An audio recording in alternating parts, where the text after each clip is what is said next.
Michael Hayes, volunteering people to do silly shit. Now, this is actually an article I saw on Inside the Ropes. This sounds like Michael. Yeah. So, Finn Balor recently gave an interview where he detailed the following exchange.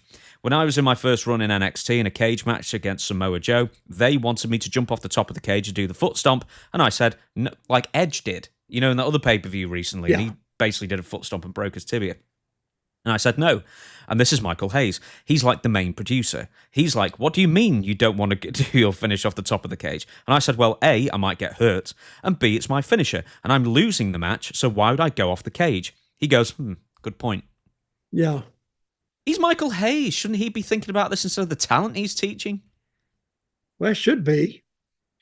But I guess he's trying to put this match together, but at least in Michael's defense, he gave him a reason accepted, let's change it. So, but if I was going to say, do my finish on somebody, but they end up beating me, well, that kills your finish. Basically, it kills it. I mean, not for all time, but it will kill it in that moment. And once that happens, it can be downhill from there. So I don't blame him for changing it. It's his finish, and he was getting beat. So, and Michael backed up on his request.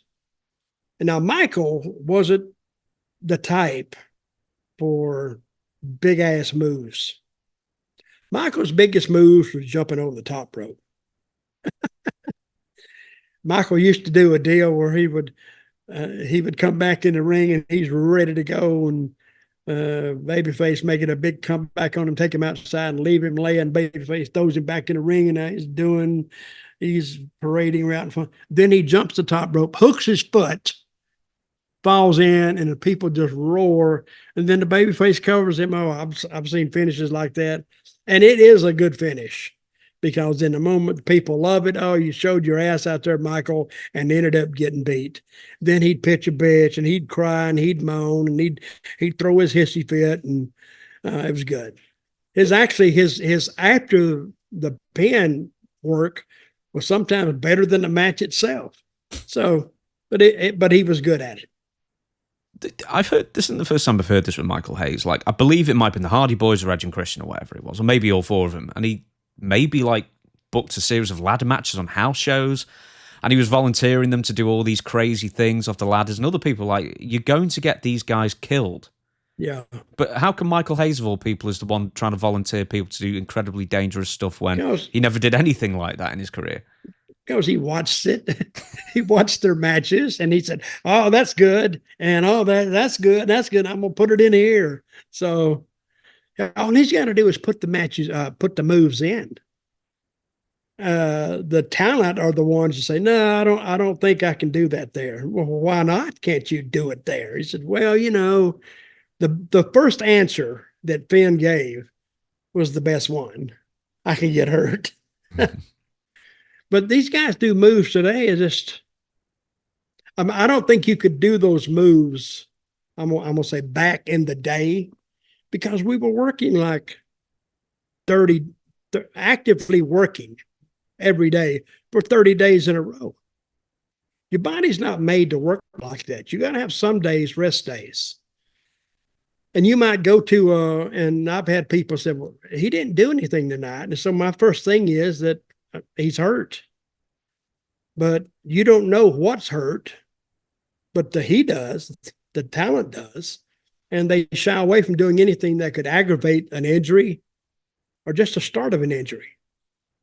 So, yeah, Michael Hayes, he didn't do those big moves, but he didn't have any hesitation telling the other guys to do moves like that.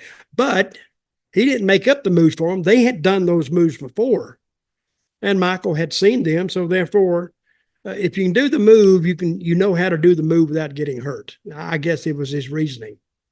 With Michael Hayes, I know you've booked with him. I know you booked with him in Florida. Did he always have I know you like this word, penchant for just coming out with the most ridiculous stuff? Because didn't he say drain the Gulf of Mexico or something once? Yes, he said that one day off and all night drunk. He'd been drunk all night long. Probably got in at about 4 or 5, got up. He's supposed to be there at 9 or 10 in the morning. He showed up at 1, still drunker than hell. And he says, "Damn Dutch, I had the damnedest idea last night." I went, tell me, because I was looking for something. He said, "Let's drain the Gulf." I said, "Damn, this is not going to be a very productive day." But it actually ended up actually being a pretty good day.